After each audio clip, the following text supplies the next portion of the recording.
Escribe con nuestro noticiero y seguimos con esta emisión del día de hoy y vamos con nuestro bloque de opinión y análisis donde tenemos a los mejores periodistas y expertos en la materia. Hoy vamos a hablar de las invasiones, los asentamientos y las viviendas en Cali con nuestro invitado especial, el abogado César Augusto Lemos y el doctor Ramiro Varela.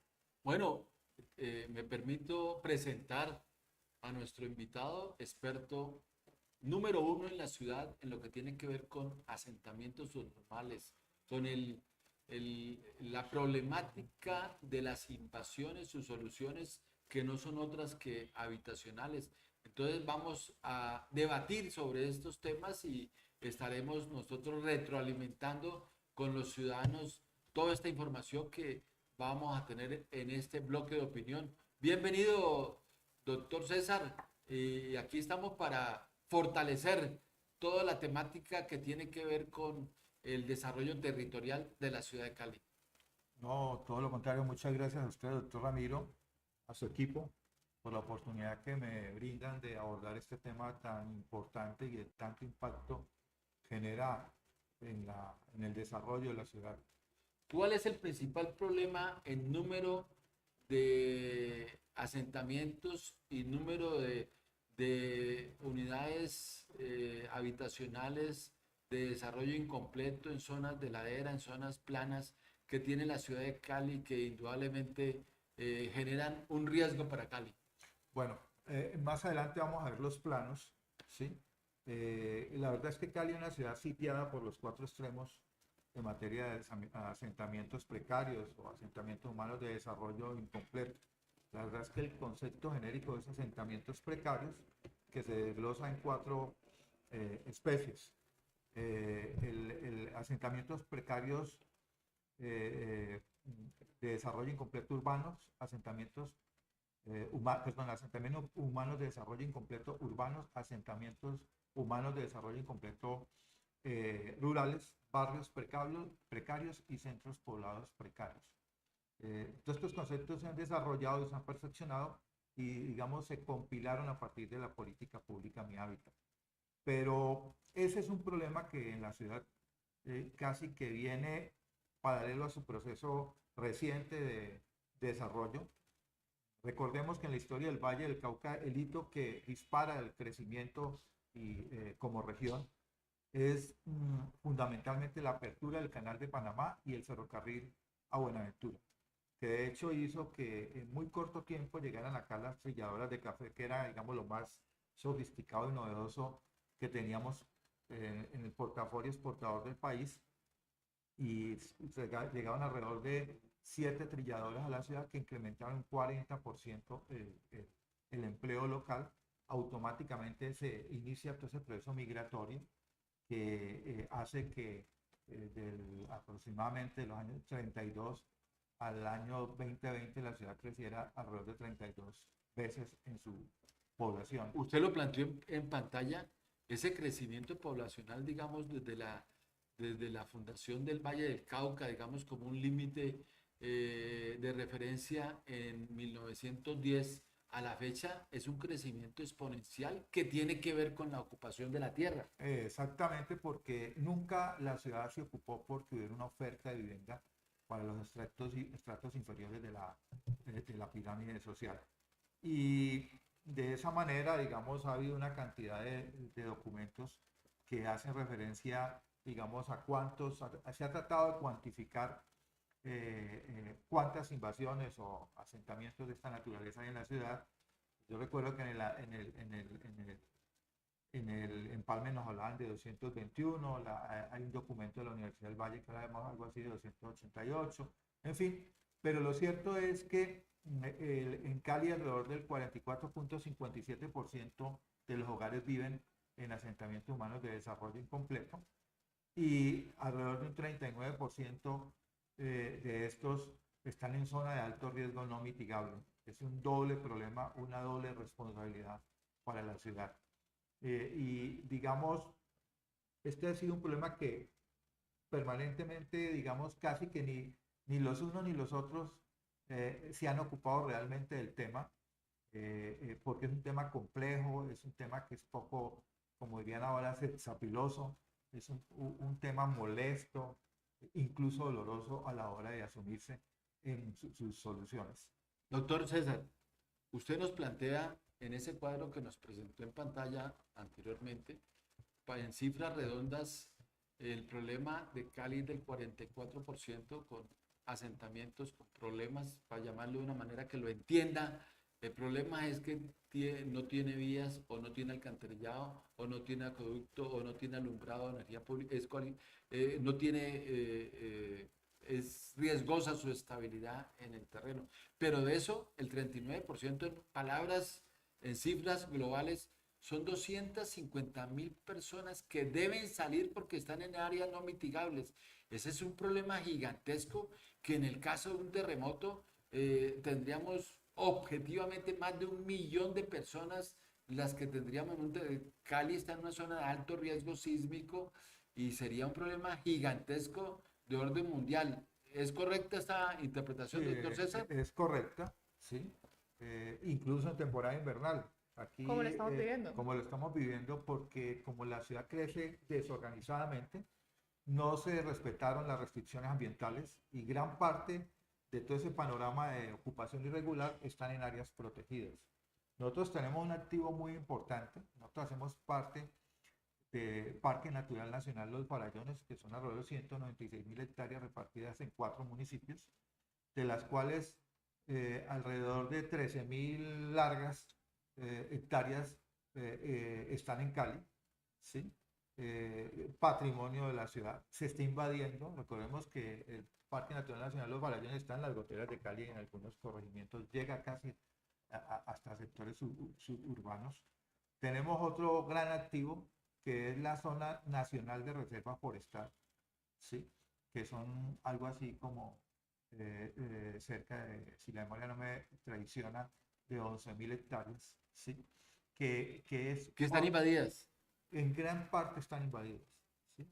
Están invadidas incluso no por personas que quieren tener una solución a los problemas de su vivienda, sino también como unidades productivas, que es lo que se encuentra. Y además no unidades ocupaciones ilegales. Sí, ocupaciones ilegales para hacer de esto un negocio, zonas de parques, ecoparques, áreas protegidas. Eso sumado a las afectaciones en las áreas de reserva forestal son nacional. finquitas de 1 hectárea, de 5 y hectáreas, demás, 10 hectáreas. Y hay fincas de 20 y 30 hectáreas igual. ¿Cultivadas en qué? Usted encuentra en parques nacionales zonas totalmente, digamos, cultivadas con cultivos a cielo abierto como girasol, por ejemplo. El girasol pues es un cultivo, entre otras cosas, industrial, ¿sí? Y extensiones de, digamos, de un volumen importante. Sumado pues a todos los problemas que conocemos en parques nacionales por el problema de la minería ilegal, en fin, todo el tema de vertimientos, toda esa problemática tan compleja que tenemos en Parque Natural Nacional Los Farallones. Pero sigamos.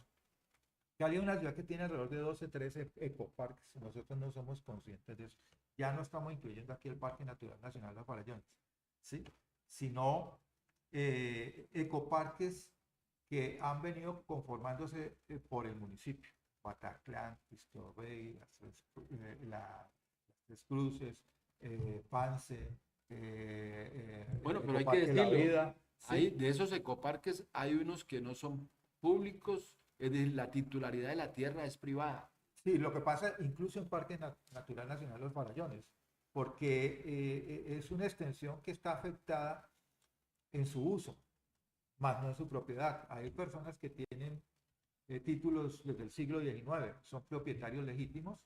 Y El en siglo eso hay un XIX, es decir, propietarios de 100 años, de más de 100 años. de más de 100 años. ¿Sí? Con adjudicaciones que hicieron hace muchos años. Haga de cuenta que su abuela, su abuelo, tatarabuelo. su tatarabuela, Impresionante. hizo una prescripción en papel, protocolizó una ocupación. Ni siquiera prescripción.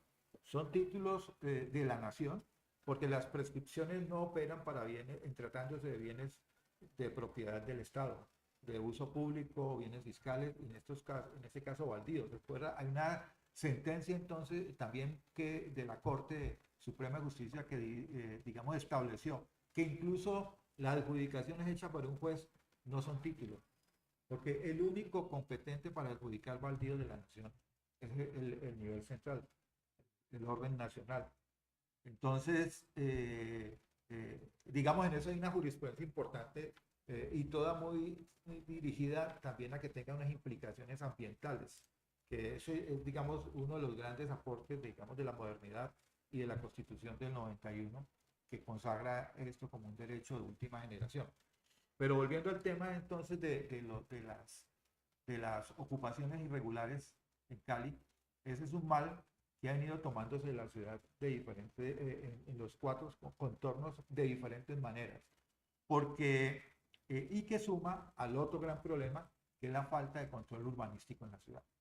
Ese es quizás el mayor problema de Cali. Cali no tiene doliente para controlarlo urbanísticamente. Antes era planeación lo que lo hacía, digamos, antes del POT del año 2000, Acuerdo 069. Luego nacieron que control urbano, que espacio público, y luego se fue transformando el control de las construcciones arquitectónicas y urbanísticas de la ciudad a través de las curadurías. Entonces nacen las curadurías y el municipio empieza a lavarse las manos y entonces el municipio minimiza su control urbano y no lo hace, y entonces dice que el problema es de las curadurías y que el problema de los urbanizadores piratas y de los asentamientos normales lo genera la presión de la tierra. Entonces le dan esa responsabilidad finalmente a la Secretaría de Seguridad, y la verdad es que Cali se desbordó y está desbordada hoy en invasiones y asentamientos subnormales. Yo tengo una inquietud para el doctor César, y es con esta problemática de los asentamientos y también el tema de la pobreza en Cali, ¿qué soluciones o qué estrategias podría implementar la alcaldía de Cali para mitigar este efecto? Bueno, digamos que la alcaldía de Cali presenta un desarrollo importante, que es el reconocimiento de la administración de don Maurice Armitage, porque es el primero en tratar de darle un manejo, digamos, de carácter estratégico al problema, y conforma una instancia que es el Comité de Control de Invasiones y Protección de Ecosistemas, que se ocupa exclusivamente de los predios invadidos del municipio. Es que uno de los grandes afectados, no solamente por el impacto que tiene este tema en materia ambiental, en el desarrollo de la ciudad, en materia fiscal, sino también porque su patrimonio está viéndose afectado, sus terrenos, que son los que, digamos, más frecuentemente son objetos de invasiones. Entonces se pide la política pública, que pronto podamos proyectar mi hábitat, que establece unas estrategias muy claras para digamos, avanzar en el control de invasiones y la protección de los ecosistemas. Es la diapositiva anterior. Esa política pública, digamos, se diseña exclusivamente para trabajar en los asentamientos que ya existen y avanzar en una línea de mejoramiento integral de esas comunidades. ¿Este comité funciona? Ese comité ¿O hoy, funcionaba? yo creo que hoy el comité está muy desvertebrado, ¿sí? Pero digamos, entonces está la política pública, que se mueve en dos frentes, uno que es el mejoramiento integral y el otro que es el control de bordes. Para avanzar en el tema de control de bordes se crea el comité, ¿sí? Pero la política pública establece una serie de medidas a nivel de sensibilización, de capacitación con comunidades, educación, en fin. Lo último que deja es el tema represivo, pero igual no se ocupa del tema de la oferta de vivienda para los estratos 1 y 2, que es, digamos, el germen del problema. Es ahí donde nace el problema, porque no hay una oferta de vivienda para estos sectores, y estos sectores entonces quedan a merced de los carteles de tierreros que hay en la ciudad, que son los que invaden el programa para vender a bajo precio y esquilmarle los recursos, los pocos recursos que con su limitada capacidad de ahorro han logrado reunir. Doctor César, en su experiencia de esos carteles, ¿cuántos grupos puede tener la ciudad que están sistemáticamente orientados a ocupar ilegalmente la tierra? ¿Más de 10? Pues es altamente probable que así sea, ¿sí? No son muchos tampoco, pero digamos, ahora que se comentó de la política pública por parte del concejal, hay un documento, un diagnóstico que construye Naciones Unidas, y en ese documento aparece ya el problema del volteo de tierras, de las invasiones, como uno de los grandes delitos que afectan a la ciudad, y específicamente, por ejemplo, en el caso de la Comuna 21, la 14 y la 15, dice que es el tercer delito de mayor impacto en esa comunidad, y recordemos que esas tres comunas son, digamos, ahí se genera alrededor del 40% de los homicidios de Cali. Esas tres comunas que históricamente han sido tan, digamos, tan golpeadas por estos delitos. Y el tercer delito que aparece ahí como de más impacto es el tema de la tierra precisamente. Y en torno a toda esta industria hay pues organizaciones delictivas sofisticadas, que incluso como el resto de la delincuencia en la ciudad se apoya en una especie de esquema de outsourcing donde hay empresas prestadoras de servicios ilegales para que se haga más fácil el funcionamiento de todas estas organizaciones. Esas personas que están en esa posición, digamos, ilegal e irregular de orientar a sus familias, a sus amigos y al negocio con los habitantes de la tierra, por lo general tienen antecedentes penales en lo mismo, una, dos y tres anotaciones en la fiscalía, en los juzgados y demás. El problema de la justicia colombiana, que es tan lenta y que a través del debido proceso pues logran beneficios y demás.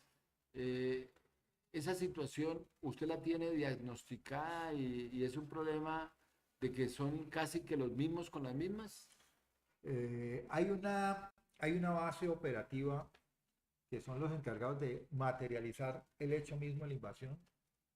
Hay personajes que uno se los encuentra reiteradamente en las diferentes invasiones, ¿sí? Rostros que son familiares, que aparecen en Ibis, luego aparecen en Navarro, que aparecen en La Torre, o sea, en los diferentes sitios.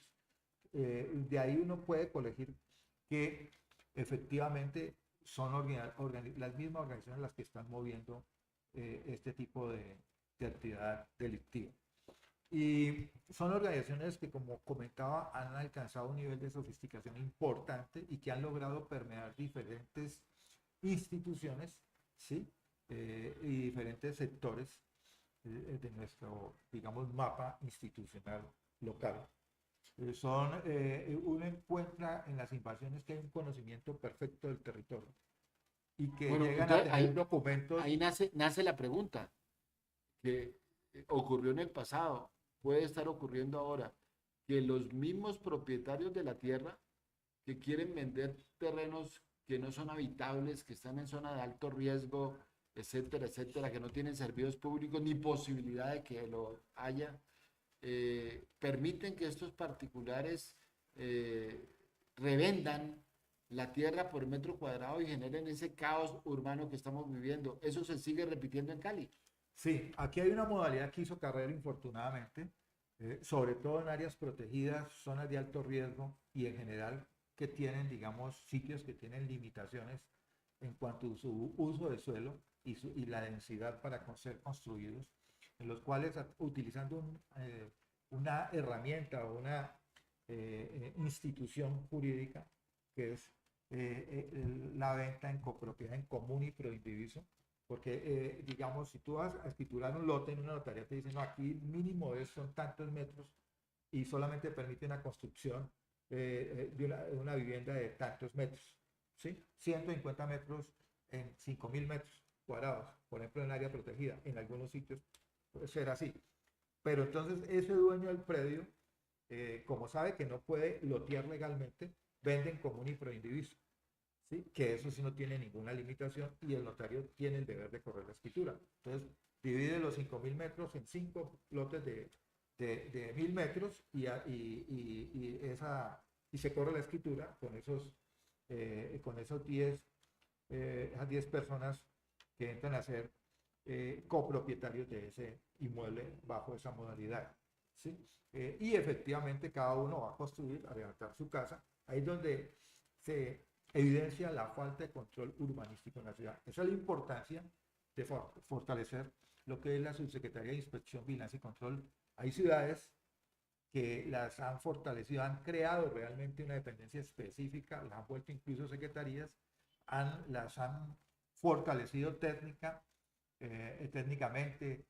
la han provisto de equipos modernos, en fin, y para que hagan un control efectivo en la ciudad, porque uno de los grandes males de la ciudad es que no hay control ni en casco urbano ni en zona rural. Usted a diario pasa y encuentra cantidad de construcciones que ni siquiera tienen el aviso que tienen que poner de la curaduría urbana y pide papeles y efectivamente no hay permiso, y cuando hay algún tipo de papel es para hacer otra cosa diferente a la que están construyendo. Doctor César, entramos a los 5 minutos finales de nuestro segmento de bloque de opinión.